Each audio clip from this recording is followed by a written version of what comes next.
Hey guys, it's me again. God is on a roll this morning. It makes me think of the movie, one of my favorite movies, Love Jones. And he was so persistent in taking Nia Long out that he said, I will bring one of the Prince CDs up here. And he was like, that brother puts out CDs every week. And he was persistent because he wanted to take her out. I want to take y'all out too. I'm going to be persistent. Whenever God gives me a word, I'm going to give it to you guys. I'm not going to just not give it because that's not I am supposed to give it. That's what I'm supposed to do. So before we go on the word, you know how we got to do it. We got to ask for God's blessing first before we eat of his word. So Lord, I just thank you right now for the words that you've given me. I thank you that you're talking. I thank you that what you're saying to me, I want to say to your people, Lord God. Lord, I just thank you for what you're doing. Let this food nourish our bodies in Jesus' name. Amen. Genesis chapter 50. Go ahead and get there. Genesis 50. I'm already there because he already showed me with this word. So Genesis 50:20. Genesis 50:20. And it reads, as far as I'm concerned, God turned into good what you meant for evil. He brought me into a high position I have today so I could save the lives of many people. That is Genesis chapter 50, verse 20. Yo, God is doing some amazing things. He is doing beyond amazing things. And why I got to bring you this video is because of what he showed me. When me and God first started walking together, he was amazing me. Like, I was just out of the box. Like, I just felt like I could just go up on top of the highest mountain and just think I could just fly off of it. Because of the faith I put in him, because he showed me who he was, and he exploded his power on the inside of me, which gave me that feeling of being able to do that. Now, in this chapter, Joseph is talking to his brothers. We have to talk to we have to see the enemy and talk past him. Because God, when God designed us, he meant it for good. He meant it, our lives to live for good. The devil meant them for evil. The enemy, as soon as we was birthed into sin, he went on attack. He was ready to take us under. Many people he took under. Many of us, our lives was allowed to be led by him. Many of us didn't come in until later. Many of us have been walking with him for a long time. I've been walking with him for a long time, but he's never took over our lives. We never had that connection. It's kind of like, and I got to say what's coming to me. It's kind of like when you are making love to your husband or wife. Just going to go ahead and throw that on out there. And many people I've spoken to, wives, have never experienced an orgasm. Never experienced it. They don't even know how powerful that is. Well, that's how God is. You've been walking with him for so long and never let him do that explosion. You've never had the explosion. You've never been in his presence. You've never been like the song we sung in choir rehearsal the other day, past the gates, through the courts. When you focus on that, when you go into your mind, God will take you. I seen myself running through these hallways, past the gates, through the courts. We cry, holy, holy, because he saw me. He's showing me that I see you running, honey. I see you. I see you, my child, and I see you running after me. I see you busting down barriers, trying to get to where I am. I see people I see the enemy wanting to hold you back. I see the enemy through people wanting to keep me down, hold me back. It's not going to happen because I'm going to rip past and I'm going to go past the gates and I'm going to go through the court so I can cry out holy, so I can get to God, for me to be doing what I'm supposed to be doing in him. Many times we read that Footprints poem and we up on God's shoulders, and when we don't see him, we wondering where he is. I know I'm not the only one that's here that's ever wondered, God's speaking and you feel him and he's just all around you and you just have a joy and you just have a smile and everything is just going wonderful. Then one day there's nothing.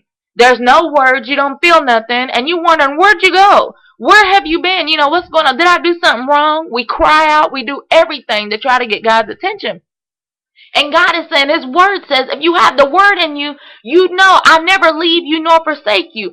I did have that word in me, but you have to understand that word.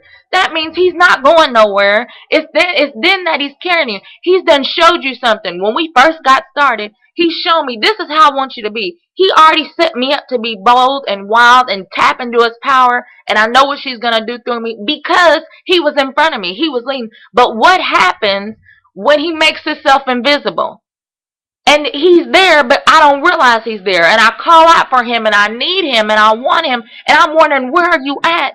And he's there the whole time. It was kind of like the movie with Miss Doubtfire. And he dressed up like a woman because he wanted to be in his kid's presence. He wanted to be at home. And she realizes it was you the whole time. The whole time. That's what she says, because she opened up to him. And the whole time he's been with us. He's been with us the whole time. It's like he was our Mrs. Doubtfire. Even thinking about our minister of music and how she gets everything that she has when we in rehearsal with her. And some of us will feed off of it and give it back to her like she's giving it to us. And some of us won't. And it'll be like why are y'all not feeding? Why do I have to do all these things to make y'all give it to me? And it's like we feed off, and then someday she won't do nothing. She'll just sit there and just look around. This is what she does. She just looks around, and she don't see nothing, no fire no more, because she's not doing it. And she tries to tell us, even when I'm not giving you everything I got, you should still give it to me because you're ministering to me. I'm looking at you now. We have to be the same way with God. Even when he is not going crazy, even when he's not, we feeling him and we don't feel his presence and his smile and his seal of approval that we're doing and everything's going okay, we still have to be fired up for him. That's where we fall short. That's where I've fallen short. Because I'm thinking, am I doing something wrong? Was I too hyper and you pulled away from me? Dang, I want you to calm down. No, that's how he designed me to be. He designed me to say, she knows how my power is. She knows I've had that explosion in her. She knows how tough I am with her, and she knows the bad side, don't get on my bad side, and she knows how powerful she can be through me. I've shown her, I've taught her in my word. I've taught, look at Jesus and what he done. Don't just look at the miracles and don't look at the way, the teaching that he did. Look at the way he did it. Now he's fine-tuning it. Look at the way that he taught with authority. Look at how he asked me first for his blessing. Look at how he got off to himself before he did a big miracle. Look at how he asked me to bless it first. I'm showing you how to do it now. It's like he got to fine-tune every little thing, even with Peter. Peter walked, when he realized, even backing up, hold up, even go back from there. When Jesus was walking on the water, he was going to go past them because they were so busy toiling. They were so busy doing things that they couldn't even recognize that it was him. Many times in our lives, we're so busy doing other stuff, and we have these missed opportunities to go say something, to go do something. We don't do it. Why? Because we may think of what the people are going to say. We may want to stay popular. We may not want that, oh my God, is this just me? Or is this... Anytime we say ifs, buts, and I don't know, and what's going on, we've missed the opportunity. When Peter got on the water and said Jesus, he recognized it was him. And Jesus said, well, come on out here then. Okay, come on out here to me. That's what God is saying to us. Come on out here. If you recognize who I am, you recognize my strength, you recognize what I can do, you felt it, we're in relationship, come out. Come out of the box. And that's what he told me, come out. And I did. And I came out. And then it was like Peter, when Peter was walking, but then all of a sudden Peter started looking around, and that's when he began to sink. We do the same thing. We start looking around at what the people are going to think, and we don't want to be that wild, and we don't want to be this, and we don't want to be that. We thinking about the people. We can't think about the people. We can't think about what the people are going to think, what the people are going to say or do. That's when we have missed opportunities. Even going back again to, she doesn't know how much she ministers to me in my life, and if she's watching, you minister to me big time. Our minister of music is so powerful, and I don't want to put her on blast or none of that. But one time in rehearsal, she cried out. And she was just so full, and I just wanted to go comfort her. I may not have been the first person that this was lay on to her, to just go and wrap your arms around her and go comfort her. Everybody just stood. Nobody, I don't know why. God could have went all around the musical room and told different people to go do it. Nobody did it. He laid it on me. Go wrap your arms around her.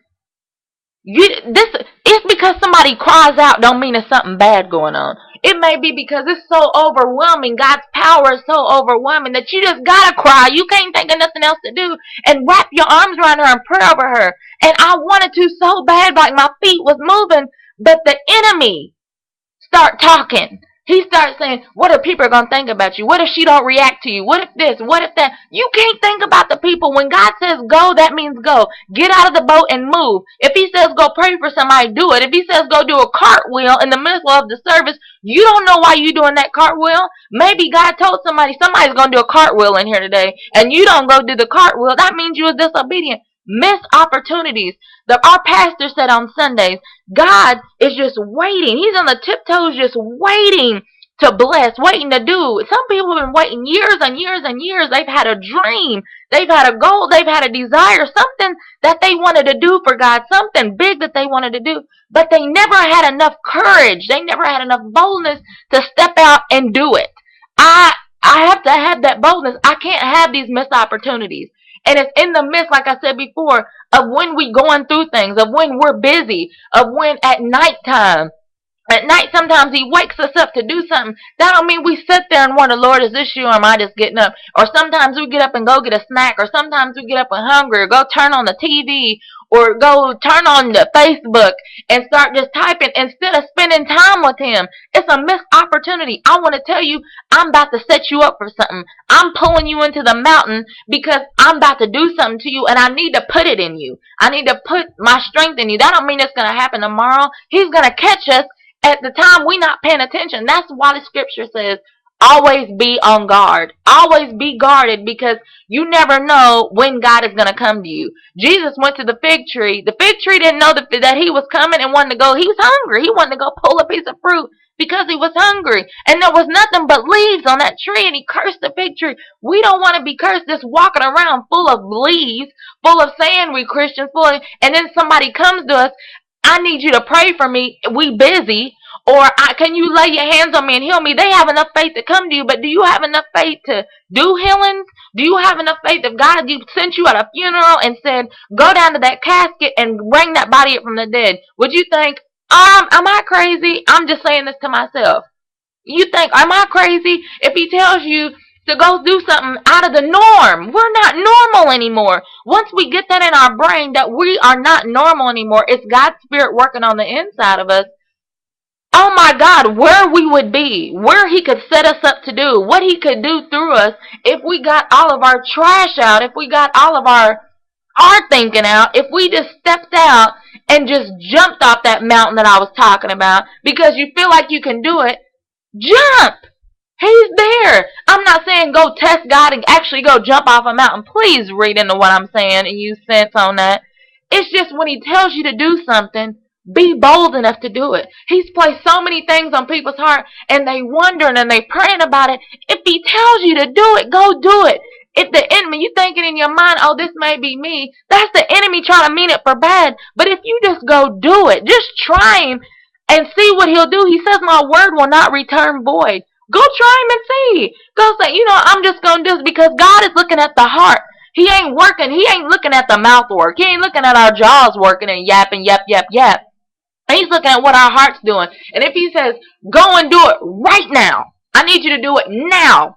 And if we have that one doubt of thought, let me see, boom, we done. No, God is looking for, he's raising up a people that'll do things for him right now. That is going to be bold enough to go out and say my word. Bold enough to go out and say, I can heal any manner of disease. I can cast out any sickness. He's given me that job to do. But instead, we so worried about what everybody else is going to think and do. We can't. We have to do. We have to be bold enough and not look like everybody else. Our talk is not going to be like everybody else because he's given us our own piece of bread. He's broke off his bread. He's broke off his bread and me to be wild and crazy because that's the spirit I feel in him. That's the piece of bread that he broke off for me. Your bread is not looking like my bread because it's in different shapes, different patterns, but it's of the same God. So I encourage you today, be bold, be courageous, Always look for something. If somebody's talking to you, always look for it. Listen to the God in that person. He's giving you a message, a rhema message just for you. So I'm going to be bold. And I'm going to set an example with the God in me. So I thank